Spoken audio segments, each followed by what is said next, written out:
The cold bite of February air hung over the auction platform like a shroud as Willow James stood with her head bowed. The left side of her face turned away from the crowd of men who had gathered to bid on mail-order brides. Her trembling fingers clutched the worn shawl tighter around her shoulders as the auctioneer's booming voice announced her presence to the small town of Cody, Wyoming Territory, 1882. Next up, gentlemen, a fine woman of 22 years from Boston. Educated, can read and write, skilled with a needle and in the kitchen. The portly auctioneer's voice faltered slightly as Willow raised her face, revealing the jagged scar that ran from her temple to her jaw. Starting bid at $50. The silence that followed was deafening. Men shifted uncomfortably, eyes darting away, murmurs rippling through the crowd. Some spat tobacco juice into the dirt, others simply turned their backs. The auctioneer cleared his throat, lowering the price.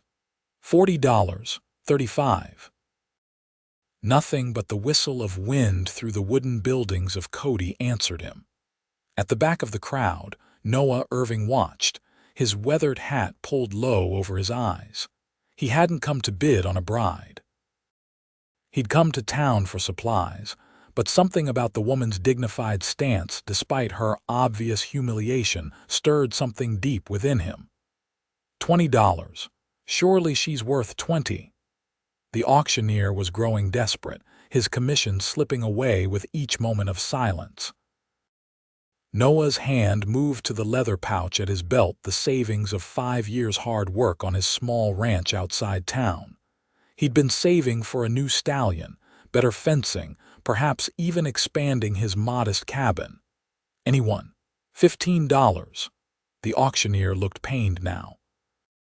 If there are no bids, the lady will be sent to work in Madame Rosalie's establishment to pay for her passage. Willow's shoulders stiffened at this, though her expression remained composed. Only the rapid rise and fall of her chest betrayed her panic. Noah stepped forward, his spurs jingling in the sudden quiet. I bid $237.42. A collective gasp rose from the crowd as they turned to stare at the tall, lean cowboy. Noah reached into his pouch and pulled out every cent he had in the world, placing it on the auctioneer's table. That's my life savings," he said, voice steady despite the hammering of his heart. "It's all I have." The auctioneer blinked in surprise, then quickly regained his composure. "Sold. To Mr. Irving for $237.42. For the first time, Willow James looked directly at Noah, her green eyes meeting his blue ones. Her right side was uncommonly beautiful, with high cheekbones and full lips. The left, marked by the angry red scar, held a different kind of beauty, one of survival. Noah stepped onto the platform and offered his arm. "Madam." Willow hesitated, searching his face for mockery or pity and finding neither. "Why?" she whispered. "Everyone deserves a chance," he replied simply. "And I reckon you haven't had many." She placed her trembling hand on his arm, and they descended the steps together, the crowd parting before them like water around stone. As they walked toward Noah's wagon, Willow kept her gaze fixed straight ahead, dignity wrapped around her like armor. "I won't be anyone's object of pity, Mr. Irving." "Noah," he corrected gently. "And I don't pity you, Miss James. I admire your courage." "Willow," she offered in return. Then, with a straightforward honesty that surprised him, "I should tell you now that I have no intention of sharing your bed simply because you purchased my contract." Noah's face colored slightly, but he nodded. "I wouldn't expect that, madam. I need help with my ranch and you need somewhere safe to stay. That's all this has to be for now." As they reached his wagon, Noah helped her up onto the wooden seat. The February sun broke weakly through the clouds, casting a pale light over the small town of Cody. Neither of them knew what lay ahead. But as Noah clicked to his horses and the wagon lurched forward, both felt the first tentative whisper of something like hope. The journey to Noah's ranch took nearly 2 hours, following a winding dirt trail that led away from Cody and into the rolling foothills beneath the distant mountains. They rode mostly in silence, each lost in their own thoughts. Occasionally, Noah would point out a landmark or name a distant peak, his deep voice carrying easily over the creak of the wagon wheels. Willow sat straight-backed beside him, taking in everything with keen eyes. The vastness of Wyoming territory stretched out around her, so different from the crowded streets of Boston she'd left behind. Here, the sky seemed impossibly large, a great dome of faded blue that made her feel smaller than she'd ever felt before. "It's beautiful," she said finally, breaking the silence. Noah glanced at her, surprised. "Most Easterners find it too empty at first." "Not empty," she corrected. "Free." A small smile touched his lips. "That it is." As the wagon crested a small rise, Noah pointed ahead. "There it is. Not much to look at, but it's mine." Before them lay a modest homestead, a sturdy log cabin with a stone chimney, smoke curling lazily from it. A small barn stood nearby, along with a corral holding several horses.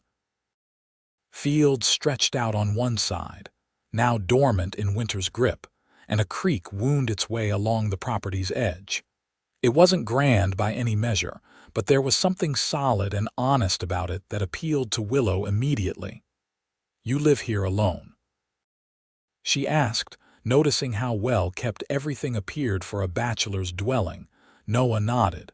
5 years now. Came west after the war with nothing but the clothes on my back and dreams too big for my pockets." His expression turned wistful. "Built every inch of it myself. You fought in the war?" Willow asked quietly. "Union cavalry. Joined up in '63 when I was 18. His jaw tightened slightly. "Saw things no man should see." She didn't press further. Everyone had their scars. She knew some were just more visible than others. As they approached the cabin, a large black and white dog came bounding out, barking excitedly. "That's Scout," Noah said. "Best cattle dog in the territory and the worst guard dog you'll ever meet. Never met a stranger he didn't like." True to Noah's words, when he helped Willow down from the wagon, Scout immediately rushed to greet her, tail wagging furiously. She hesitated only a moment before reaching down to scratch behind his ears. The dog leaned against her skirts, looking up adoringly. "He approves," Noah said with a hint of amusement.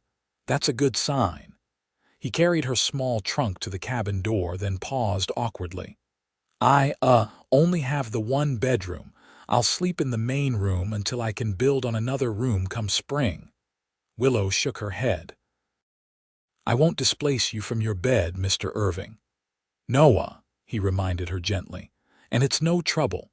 I've slept on worse than a floor by a warm fire." Inside, the cabin was simple but surprisingly comfortable. A large stone fireplace dominated one wall with a cooking area beside it. A sturdy table with 4 chairs sat in the center of the room. Shelves lined another wall, holding books more than Willow would have expected, along with various tools and supplies. Everything was neat and organized, speaking to Noah's methodical nature. He showed her to the bedroom, a small space with a hand-carved bed frame supporting a straw mattress covered with clean linens.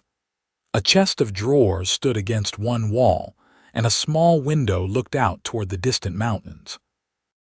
"It's not what you're used to, I expect," Noah said, suddenly self-conscious about his modest home. Willow turned to him, her expression softening. "It's honest. I prefer that to gilded cages." Something passed between them, then an understanding that needed no words. Noah cleared his throat. "I'll let you get settled. There's water in the pitcher if you want to wash up. I'll see to the horses and then start supper." "I can cook," Willow offered. It's only fair if I'm to stay here. Noah hesitated. You've had a long journey, rest tonight. Tomorrow's soon enough to figure out how we'll manage things. After he left, Willow sat on the edge of the bed, suddenly overwhelmed by everything that had happened. A week ago, she'd been in Boston, desperate and alone after her father's death had left her with nothing but debts and unwanted advances from his creditors. The mail-order bride service had seemed her only escape. She'd been honest about her scar in her letters, but the agency had forgotten to mention it to potential suitors. She touched the raised tissue gently. The fire that had taken her mother when Willow was 12 had nearly claimed her as well.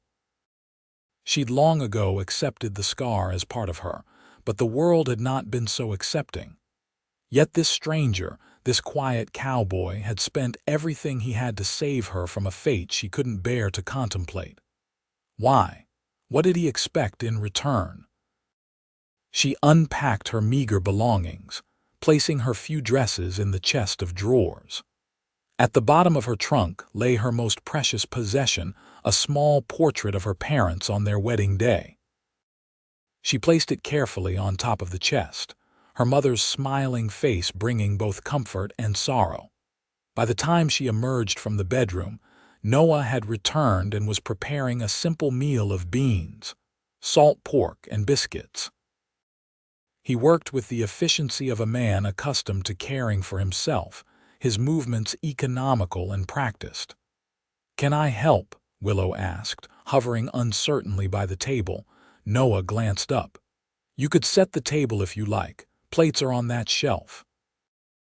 They worked together in comfortable silence, the awkwardness between them easing as they focused on the task at hand. When they finally sat down to eat, Scout settled at Noah's feet with a contented sigh. "It's not fancy," Noah apologized as he served her. "It smells wonderful," Willow assured him. After her first bite, she added sincerely, "and tastes even better." A pleased expression crossed Noah's face, gone so quickly she almost missed it. They ate quietly for a few minutes before Willow gathered her courage. "Mr. Noah, I need to understand what you expect from me." She met his gaze directly. "Why did you spend your life savings on a stranger?" Noah set down his fork, considering his words carefully. "I told you I fought in the war. What I didn't say is that I was captured at Cold Harbor in '64. Spent 9 months in a Confederate prison camp." His eyes grew distant. "I made a promise there, watching men die around me, that if I survived, I'd never turn away from someone in need if I could help." He looked at her then, his blue eyes clear and honest. "When I saw you standing there, heard what would happen if no one bid, I couldn't walk away. That's the simple truth of it." "And what do you want in return?" Willow pressed. "Help with the ranch, company maybe, someone to share the load." He shrugged slightly. "Beyond that, I make no demands. If in time you wish to leave, I won't stop you if you wish to stay." He left the sentence unfinished. "As your wife?" she asked bluntly. Color touched his cheekbones. "Only if that's what you want too. I won't lie, having a partner, a family someday, that's what I've worked for all these years. But I won't trap you, Willow. You've had enough of that, I expect." His honesty disarmed her. Willow studied him across the table, this lean, weathered man with kind eyes and calloused hands who had spent everything he had to help her. She didn't love him, didn't even know him. But there was something solid about him that made her want to try. "I'll stay," she said finally. "I'll work hard and do my part. Beyond that, time will tell." Noah nodded, understanding the boundaries she was setting. "Fair enough." Later that night, as Willow lay in Noah's bed while he made a pallet for himself before the fire in the main room, she stared at the rough-hewn beams of the ceiling. For the first time since her father's death, she felt safe. It wasn't much, perhaps, but it was a beginning. Outside, the wind whispered through the pines, and somewhere in the distance, a coyote called to the rising moon. so different from Boston's noise and crush, so foreign, so free. She turned on her side, pulling the warm quilt tighter around her shoulders, and for the first time in months, slept without fear. The following weeks established a rhythm to their days. Willow rose before dawn to prepare breakfast while Noah tended to the livestock. They worked separately during the mornings, Noah mending fences or caring for his small herd of cattle, Willow cleaning the cabin, doing laundry, or tending to the small kitchen garden she had begun to prepare for spring planting. They would meet for a midday meal, often eaten quickly before returning to their tasks. In the afternoons, Willow sometimes accompanied Noah, learning about ranch life. He showed her how to collect eggs from the henhouse without getting pecked, how to tell when a cow might be ready to calve, how to recognize the plants that were poisonous to the livestock. Gradually, their initial awkwardness gave way to a comfortable companionship. Noah was quiet by nature, but Willow discovered he was an excellent listener.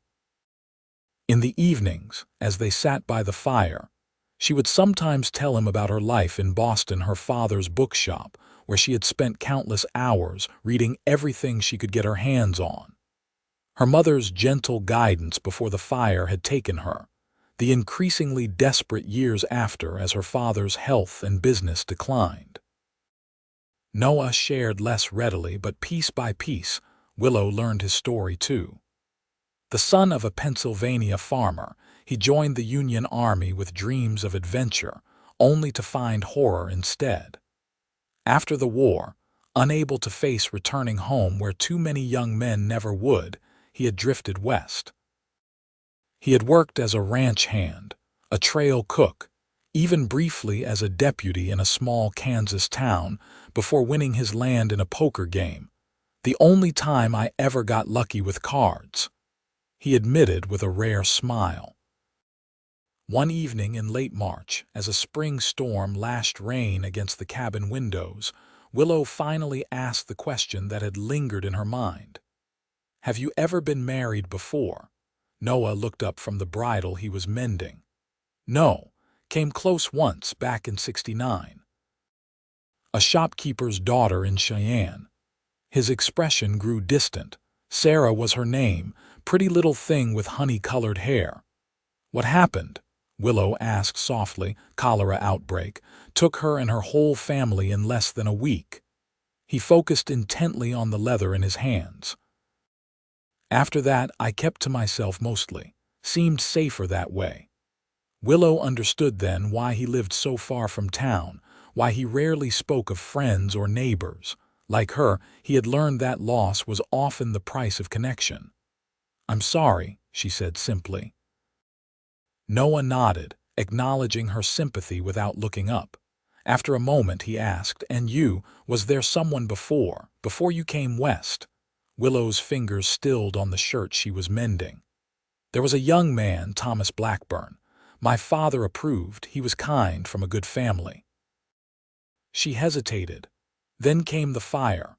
Afterward he couldn't look at me anymore." "Fool," Noah muttered, then looked embarrassed at his outburst. Willow smiled slightly, touched by his indignation on her behalf. "Perhaps, but he taught me something important." "What's that?" "That some people see only with their eyes." She resumed her sewing. "I decided then that I would only give my heart to someone who sees with more than that." Noah's gaze lingered on her face, taking in both the smooth perfection of her right side and the scarred terrain of her left. "Some scars are badges of courage, Willow. Nothing to hide." The simple statement, delivered without flourish or sentiment, touched something deep within her. For a moment, the only sounds were the crackling of the fire and the steady drumming of rain on the roof. "Thank you," she said finally, her voice barely above a whisper. The next day dawned clear and fresh, the storm having washed the world clean. As Noah and Willow walked toward the barn together, the rising sun gilded the wet grass and turned the puddles to mirrors of gold. "I need to ride to the north pasture today," Noah said. One of the mares is about ready to foal. Would you like to come along? It's a fine day for a ride." Willow hesitated. "I haven't ridden since I was a girl." "Daisy's gentle as they come," Noah assured her, "and I'll be right beside you." Something about the open invitation, the chance to see more of this land that was beginning to feel like home, made Willow nod. "I'd like that." Noah saddled Daisy, a placid dun mare with a cream-colored mane, explaining each step as he worked. He showed Willow how to check the cinch, how to mount properly, how to hold the reins. "Easy now," he said as she settled into the saddle. "Just let her feel you're confident, even if you aren't." Willow straightened her back, gathering the reins as he had shown her. The mare stood patiently, occasionally flicking an ear but otherwise unmoved by having a novice rider. Noah mounted his own horse, a tall bay gelding named Rusty, and led the way from the yard. At first, Willow concentrated solely on staying in the saddle, her body tense with the unfamiliar motion. But gradually, as Daisy plodded steadily along behind Rusty, she began to relax into the rhythm of the horse's gait. They rode through a small copse of cottonwoods, their new leaves pale green against the blue sky, then up a gentle slope that revealed a panoramic view of the surrounding country. The mountains rose majestic in the distance, their peaks still snow-capped. Below them stretched Noah's land, modest compared to some of the big ranches in the territory, but beautiful in its own right. "It takes my breath away," Willow admitted, reining in beside Noah at the crest of the hill. "That feeling never goes away," he said, his eyes scanning the horizon with quiet pride. "No matter how many times I see it." They continued north, crossing a shallow creek where Noah pointed out fresh beaver sign, then through a meadow dotted with early spring wildflowers. As they rode, Noah told her about his plans for the ranch, breeding horses rather than just cattle, perhaps planting more acreage if he could afford to hire help come summer. "The savings I used at the auction," he explained, "that was meant for a new stallion. Spanish bloodlines. Would have improved my stock considerably." Willow felt a pang of guilt. "I've cost you that opportunity." Noah shook his head firmly. "Some things matter more than horses or money, Willow. Don't ever think otherwise." They found the pregnant mare in a sheltered draw, looking uncomfortable but not yet in labor. Noah dismounted to check on her, his hands moving gently over her swollen sides. "Not today," he concluded, "but soon. We'll need to check on her again tomorrow." As they prepared to head back, dark clouds began gathering to the west. Noah frowned at the sky. "Weather's turning. We'd best hurry." They rode at a faster pace, Willow growing more confident with each mile. The wind picked up, bringing the scent of rain and the distant rumble of thunder. By the time the ranch came into view, fat raindrops were beginning to fall. They had almost reached the barn when a deafening crack of thunder directly overhead spooked the horses. Rusty danced sideways, but Noah controlled him easily. Daisy, however, reared up in fright. Willow, caught unprepared, lost her grip on the reins and tumbled backward out of the saddle. She hit the ground hard, the breath knocked from her lungs. For a terrifying moment she couldn't move or breathe. Then Noah was beside her, his face tight with concern. "Willow, are you hurt?" His hands hovered over her, afraid to touch in case something was broken. She managed to draw a ragged breath, then another. "Just winded, I think." The rain was falling in earnest now, soaking them both. Noah helped her to her feet, supporting her weight when her knees threatened to buckle. "Lean on me," he instructed, his arm firm around her waist. Willow did, grateful for his strength as they made their way to the barn. Inside, out of the rain, Noah quickly secured the horses before turning his attention back to her. "Let me see," he said, his voice gentle but brooking no argument. His hands moved carefully over her arms, checking for injuries. "Does anything hurt particularly?" Everything, Willow admitted with a weak attempt at humor, but nothing seems broken. Noah's eyes, filled with concern, met hers. You're sure? She nodded, suddenly acutely aware of how close he stood, of the warmth of his hands through the damp fabric of her sleeves. His face was inches from hers, rain dripping from his hat brim, his usual reserve replaced by open worry. Something shifted between them in that moment, a boundary crossed, though neither moved. Willow felt her heart accelerate, and it had nothing to do with her fall. Noah seemed to realize their proximity at the same moment. He stepped back, clearing his throat. We should get you inside, dry and warm. The spell broken, Willow nodded. Yes, of course. They dashed through the rain to the cabin, where Noah insisted she change into dry clothes while he built up the fire. By evening, Willow's body ached from her fall, but something else ached too, something new and unfamiliar and not entirely unwelcome. As she drifted off to sleep that night, the sound of rain on the roof mingled with the memory of Noah's concerned face, so close to hers, and for the first time since arriving, Willow wondered if there might be more between them than simple convenience or obligation. April brought warmer days, and the first real test of their partnership. The mare Noah had been watching delivered a healthy foal in the middle of the night. The birth was difficult, requiring both of them to work together to save mother and baby. For hours, they labored side by side, Noah's experience guiding Willow's willing hands. When the gangly-legged colt finally stood on shaky legs and found its mother's milk, Willow and Noah shared a moment of pure, exhausted triumph. Covered in straw and less pleasant things, they leaned against the stable wall together, watching the new life they had helped bring into the world. You did well, Noah told her, genuine admiration in his voice. Most city folks would have balked at half of what you just did. Willow smiled tiredly. I'm not most city folks, I suppose. Noah's gaze lingered on her face, taking in the streaks of dirt that couldn't hide her beauty, both the perfect and the scarred. No, he agreed softly, you certainly aren't. The foal's birth seemed to mark a turning point.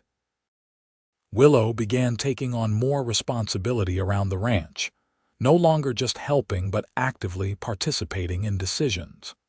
She discovered she had a good eye for horses and a steady hand with the skittish new calves. Their days fell into a comfortable pattern, working side by side more often than not. Noah found himself talking more than he had in years, sharing his knowledge, listening to her ideas. Sometimes they disagreed. Willow had firm opinions and wasn't shy about expressing them, but their arguments were always respectful, ending in compromise rather than bitterness. In the evenings, they would sit by the fire, Willow reading aloud from one of Noah's books while he whittled or mended tack. Scout would lie between them, occasionally thumping his tail in contentment. It was a simple life but a good one, and both of them felt the slow, steady growth of something neither was quite ready to name. As spring advanced toward summer, the town of Cody prepared for its annual Founders' Day celebration, to be held on the first Saturday in May. Noah mentioned it casually over breakfast, explaining that there would be horse races, contests of skill, food, and dancing. It's quite the event, he said, pouring more coffee. Folks come from miles around. Willow set down her fork. Will you go? Thought we might if you'd like to. Noah seemed suddenly interested in the remains of his breakfast. It would be a change from the usual routine. Willow hesitated.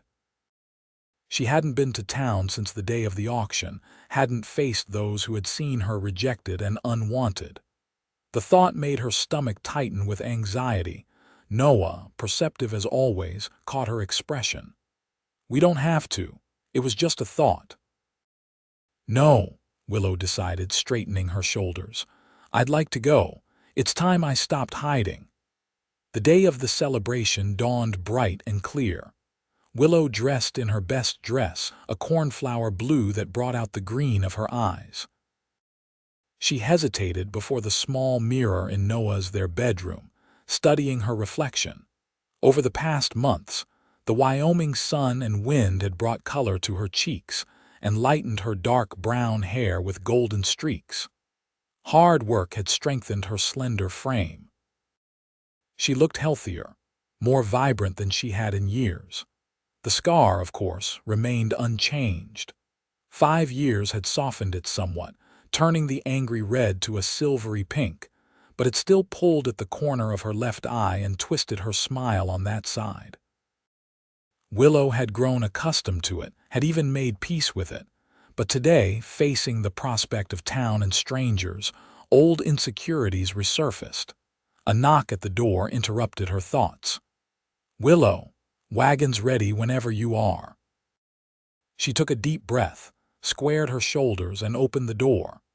Noah stood there in his best clothes, a clean shirt with no patches, dark trousers, and a vest she hadn't seen before. He'd trimmed his beard and slicked back his hair. He looked handsome and suddenly unfamiliar. He, too, seemed momentarily taken aback at the sight of her. That is, blue suits you," he managed finally. "Thank you." Willow smiled, pleased by his obvious admiration. "You clean up quite well yourself, Mr. Irving." The drive to Cody was pleasant, the wagon bouncing along the now familiar road. As they approached town, they could see festive bunting decorating the main street. People were already gathering, children running excitedly between stalls being set up in the town square. Noah helped Willow down from the wagon, his hand lingering on hers a moment longer than strictly necessary. "Ready?" he asked quietly. She nodded, though her heart was racing. They walked together into the crowd, Noah's solid presence beside her a comfort as heads turned and whispers followed in their wake. Most were simply curious, Willow realized. She was a newcomer, and in a place like Cody, that alone was enough to draw attention.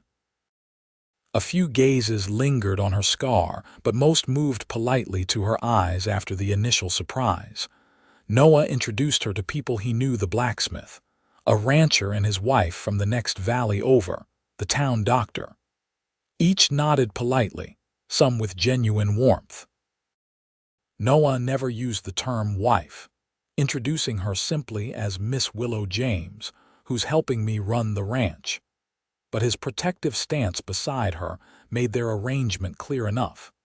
They wandered through the festivities, stopping to watch a shooting contest and admire handcrafted goods for sale. Noah bought her a ribbon for her hair, a deep blue that matched her dress. His fingers brushed her cheek as he handed it to her, sending an unexpected shiver down her spine. As midday approached, delicious smells filled the air. Tables had been set up in the shade of large cottonwoods, laden with food brought by families from miles around.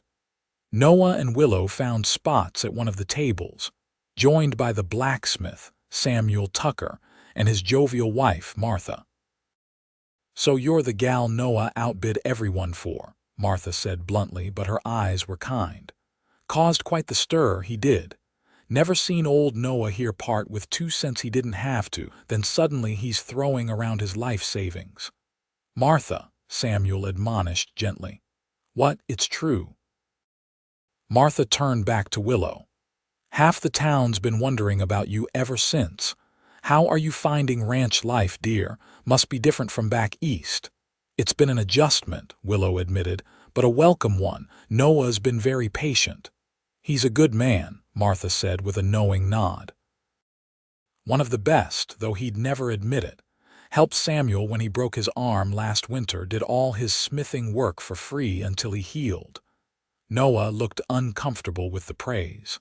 "Anyone would have done the same." "They wouldn't, and you know it," Martha countered. She leaned toward Willow confidentially. "During the blizzard of '79, he rode 15 miles in a whiteout to bring medicine to the Wilson baby. Nearly froze to death doing it, but saved that child's life. Willow glanced at Noah, who was studiously examining his plate. She hadn't known that story. There was clearly much about this quiet man she was still learning. After the meal, a small band set up in the square a fiddle, a banjo, a guitar, and a harmonica. The musicians struck up a lively tune and couples began to form for dancing. "Care to dance, Mrs. Tucker?" Samuel asked his wife with exaggerated formality. Martha laughed. "As if you need to ask after 30 years." She allowed herself to be led to the open area serving as a dance floor. Noah and Willow sat in awkward silence, watching the dancers. Willow tried to ignore the wistful feeling in her chest. It had been years since she had danced, not since before the fire. "Would you like to dance?" Noah asked suddenly. Willow turned to him in surprise. "You dance?" A hint of a smile touched his lips. "Not well, but I know the steps." She hesitated, aware of the eyes that would follow them. "People will stare." "Let them," Noah said simply, standing and offering his hand. Heart pounding, Willow placed her hand in his and allowed him to lead her to the dance floor. The music shifted to a slower waltz. Noah's hand settled respectfully at her waist, his other holding hers gently but firmly. He had understated his ability. His movements were sure and graceful for such a tall man.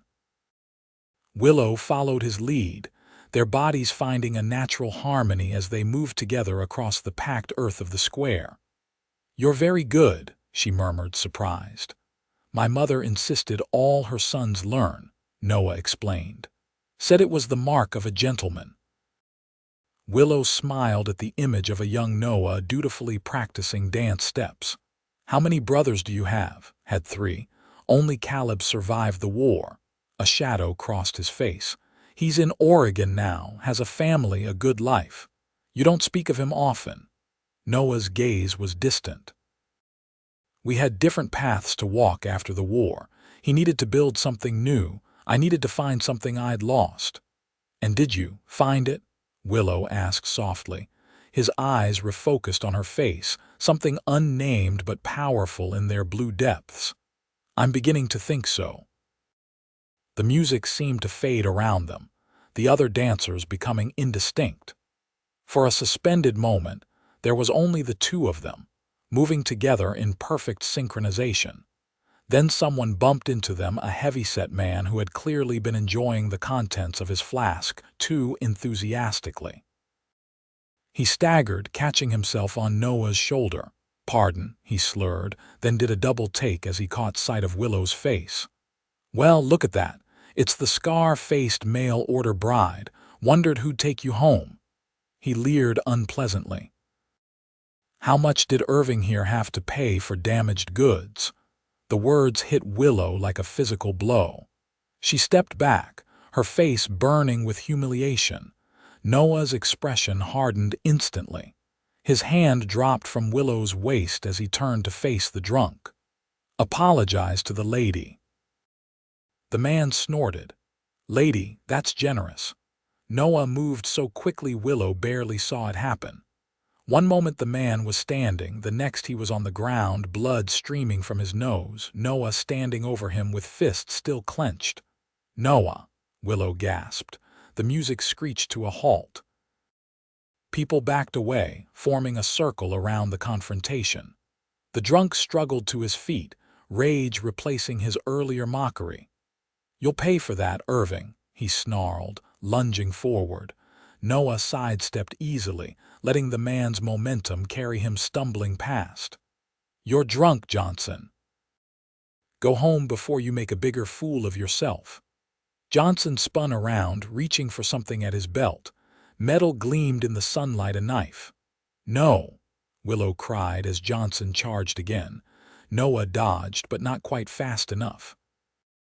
The knife sliced through his shirt, drawing a line of red across his ribs. With a grunt of pain, Noah drove his fist into Johnson's stomach, doubling the man over, then brought his knee up to connect with Johnson's chin. The drunk collapsed in an unconscious heap. Two men rushed forward to restrain Johnson, though it was hardly necessary in his current state. The town sheriff appeared, demanding explanations from the gathered crowd. Willow hurried to Noah's side. "You're hurt." "It's nothing," he insisted, though the spreading bloodstain on his shirt suggested otherwise. "Let me see," she demanded, already unbuttoning his vest to access the wound. Noah caught her hands. "Not here." His eyes met hers, filled with concern that had nothing to do with his injury. "Are you all right?" "What he said doesn't matter," Willow interrupted firmly. "What matters is getting you patched up." The doctor pushed through the crowd then, insisting on examining Noah. The cut proved relatively shallow but long, requiring cleaning and bandaging. Throughout the treatment in the doctor's office, Noah's attention remained fixed on Willow, his concern for her well-being eclipsing his own discomfort. By the time they left, the celebration had resumed, but neither felt inclined to rejoin the festivities.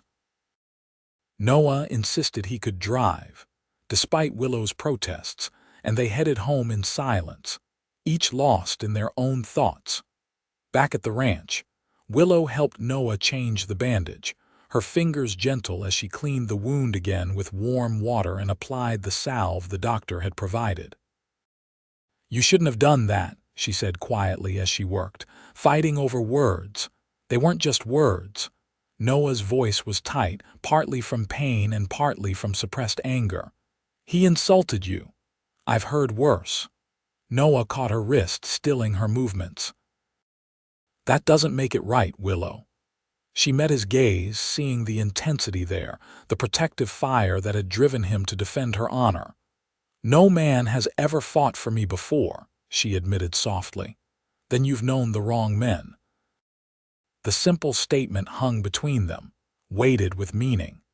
Noah's hand still encircled her wrist, his thumb unconsciously stroking the sensitive skin there. Willow was acutely aware of his bare chest beneath her other hand, the steady rhythm of his heartbeat under her palm. Slowly, giving him every chance to pull away, Willow leaned forward and pressed her lips to his. The kiss was gentle, questioning, over almost as soon as it began. She drew back, searching his face for a reaction. Noah remained perfectly still, his expression unreadable except for the darkening of his eyes. For a terrible moment, Willow thought she had misunderstood, had overstepped a boundary that would forever change their comfortable arrangement. Then Noah's hand moved from her wrist to cup her scarred cheek with infinite tenderness. "Willow," he breathed, her name a question and an answer all at once. This time when their lips met, there was no hesitation. The kiss deepened, speaking of months of growing affection, of silent longing neither had been brave enough to acknowledge. Willow's hand slid up to his shoulders, careful of his wound, while Noah's arms encircled her waist, drawing her closer. When they finally broke apart, both breathless, Noah rested his forehead against hers. "I've wanted to do that since the day you stepped down from that auction block," he confessed. Willow smiled, her heart too full for words. She traced the line of his jaw with her fingertips, memorizing the feel of him. "I think I've been falling in love with you since the moment you offered me your arm and truly looked at me without flinching. I'll never flinch from you, Willow James." Noah's voice was husky with emotion. "You're the bravest, strongest, most beautiful woman I've ever known." "Beautiful?" She couldn't help the question, the old insecurity surfacing despite everything. Noah's thumb traced the line of her scar with reverence. "Every inch of you. This most of all because it shows what you've survived." Tears filled Willow's eyes at his words, at the unguarded honesty in his face. "I love you, Noah Irving. I didn't expect to, didn't come here looking for it, but I do. And I love you." He kissed her again, sealing the declaration. "Will you marry me, Willow? Not because of a contract or an auction, but because we choose each other." "Yes," she whispered against his lips. 1,000 times, yes. They were married 3 weeks later in the small church in Cody. Martha Tucker had taken Willow under her wing, helping her sew a simple but elegant wedding dress and providing the motherly guidance Willow had long been without. Samuel stood as Noah's best man, and it seemed half the county turned out for the celebration. If there were whispers about the scarred bride, they were quickly silenced by the obvious devotion between the couple. The way Noah looked at Willow as she walked down the aisle as though she were the sun and moon and stars all wrapped into one left no doubt in anyone's mind that this was a love match of the truest kind. The wedding feast lasted well into the evening, with dancing and laughter filling the town hall. When Noah and Willow finally departed for home, it was with the good wishes of their neighbors ringing in their ears and a sense of rightness that neither had expected to find in this lifetime. Their first night as husband and wife was both tender and passionate, a culmination of the love that had grown between them over the months of working side by side, of sharing meals and stories, of building a life together one day at a time. As they lay together afterward, Willow's head resting on Noah's chest, his arms securely around her, she marveled at the strange path that had led her here. From the desperation that had driven her to sign a mail-order bride contract, to the humiliation of standing unclaimed on that auction block, to finding a love so pure and true, it took her breath away. "What are you thinking?" Noah asked, his fingers gently combing through her unbound hair. "That sometimes the worst moments of our lives lead us to the best," she answered truthfully. "If not for this," she touched her scar, "I might never have come west, might never have found you." Noah pressed a kiss to the top of her head. "Then I'm grateful for it, though I hate that you suffered." "It was worth it," Willow said simply. "Every moment of pain led me here to you." The summer passed in a golden haze of happiness. The ranch flourished under their combined efforts. Noah's horses began gaining a reputation throughout the territory, bringing buyers from as far away as Cheyenne. With the extra income, they hired a young ranch hand, Ethan, to help with the expanding herd. Willow started a small school on the property, teaching the children from neighboring ranches who had no easy access to the town school. She discovered she had a gift for teaching, for igniting curiosity in young minds. The children, unlike many adults, accepted her scar without question, seeing only the kind teacher who opened worlds to them through books and learning. As autumn approached, bringing the first hints of cooler weather, Willow confirmed what she had begun to suspect: she was with child. Noah's joy at the news was boundless. He immediately began plans for expanding the cabin, adding not just one room but two, with wide windows to catch the morning light.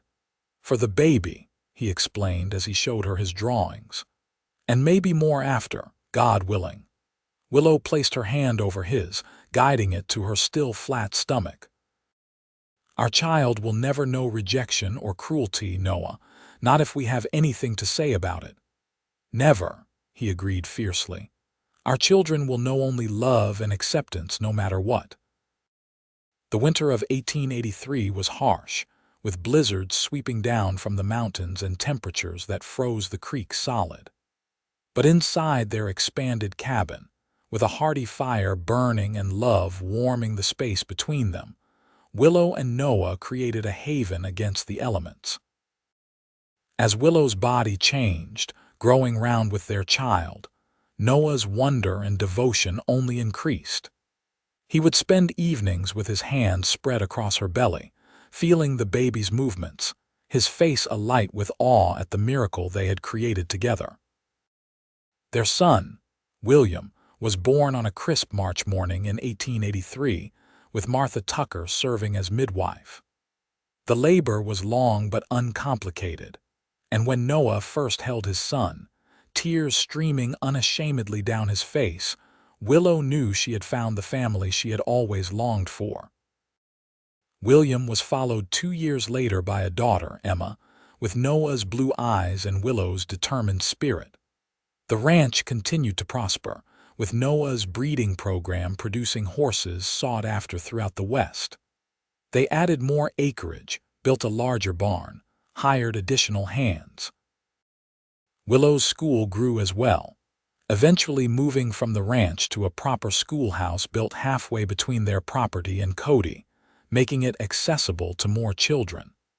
She became known throughout the county not just as Noah Irving's scarred wife, but as a teacher of rare insight and compassion. As the years passed, their love deepened, weathering the inevitable storms of life, droughts that threatened their livelihood, illnesses that struck fear into their hearts, the normal conflicts that arise between two strong-willed people sharing a life. Through it all, they remained steadfast in their commitment to each other, their family, and the life they had built together. On their 10th anniversary, Noah presented Willow with a small box. Inside lay a gold locket, intricately engraved. When she opened it, she found a miniature portrait of their family: Noah, herself, William, Emma, and the newest addition, 3-year-old James. "It's beautiful," she whispered, touching the tiny faces with reverent fingers. "Look at the engraving on the back," Noah urged. She turned the locket over.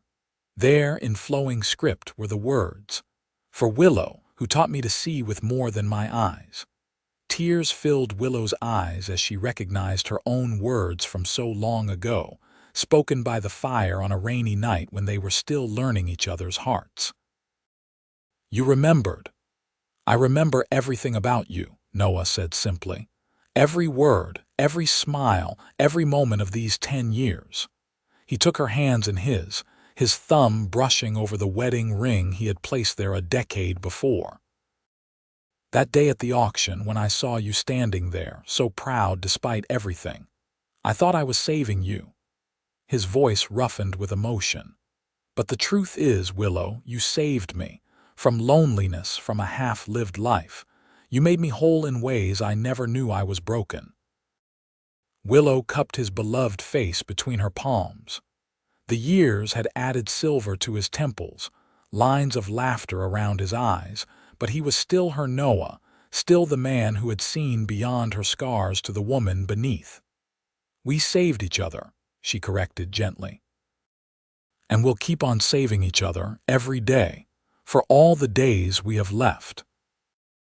Later that night, as they stood on the porch of their home, watching the stars emerge one by one in the vast Wyoming sky, their children sleeping safely inside, Willow reflected on the strange and wonderful journey that had brought her to this moment.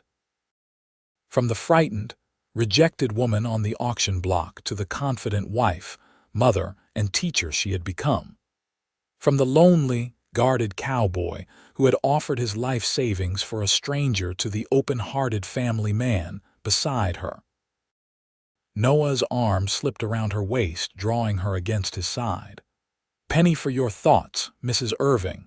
Willow smiled, leaning into his warmth. "I was thinking that life rarely takes us where we expect to go, but sometimes, if we're very lucky, it takes us exactly where we need to be." Noah pressed a kiss to her temple, the scarred one, which he had always treated with the same reverence as the unmarked side.